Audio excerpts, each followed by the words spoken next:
নমস্কার, আমি সব্যসাচী। আজ বলছি সেই একজনের কথা যার অস্তিত্ব এখনো ইতিহাস হয়নি, কারণ তিনি ভবিষ্যতের পুরুষ। তিনি কল্কি, দশম অবতার, ভগবান বিষ্ণুর শেষ রূপ। তার আগমনের পূর্বে থাকবে এমন এক সময় যখন সমাজে থাকবে না কোনো ধর্মের মূল্য, নিষ্ঠা হবে বিলুপ্ত, কন্যা শিশু নিরাপদ থাকবে না, অন্যায়কে বলা হবে অধিকার, মানুষে মানুষে থাকবে বিশ্বাসঘাতকতা।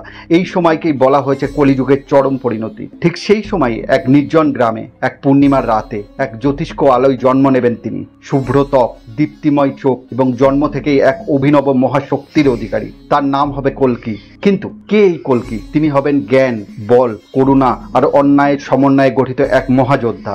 তার গুরু হবেন পরশুরাম স্বয়ং। হ্যাঁ, সেই অমর ঋষি, যিনি তার কাছে তুলে দেবেন এক অগ্নিতুল্য তরবারি। এই তরবারির নাম রত্নমার্গ। এই তরবারি দিয়ে কল্কি ছিন্ন ভিন্ন করবেন সমস্ত দুর্জনের মাথা, ধ্বংস করবেন অপশক্তি, দুর্নীতি আর অবৈধ শাসন। তার সঙ্গী হবেন এক শুভ্র ঘোড়া, দেবদত্ত, যার পায়ের শব্দে কাঁপবে দুষ্টদের হৃদয় আর যার ছায় যথেষ্ট বিভীষিকার জন্য। কল্কি শুধু একজন যোদ্ধা নন, তিনি হবেন নতুন যুগের সূচনা। তার সৃষ্টি সত্য যুগ হবে, এক এমন সমাজ যেখানে থাকবে না ভেদাভেদ, হিংসা কিংবা লোভ। কল্কির পত্নীর নাম হবে পদ্মা, তার বাহন হবে দেবদত্ত ঘোড়া। কিন্তু যুদ্ধের সময় তা রূপান্তরিত হয় এক উড়ন্ত যান বা বিমানে। তিনি শুধু দুষ্টের দমন নয়, ধর্মের প্রতিষ্ঠার জন্য রাজ্য শাসন করবেন 7 বছর 8 মাস 6 দিন। যুদ্ধের শেষে যখন পাপ পৃথিবী থেকে নির্মূল হবে, তখন কল্কি ধীরে ধীরে অন্তর্ধান করবেন তার সঙ্গীদের নিয়ে এক অলৌকিক জগতে, এবং শুরু হবে সত্যযুগ। কল্কি কেবল অবতার নন, তিনি এক প্রতীক। তিনি আমাদের মনে থাকা সেই আশার নাম, যে বলেছে পৃথিবী যতই অন্ধকারে নামুক, একদিন আলো আসবেই,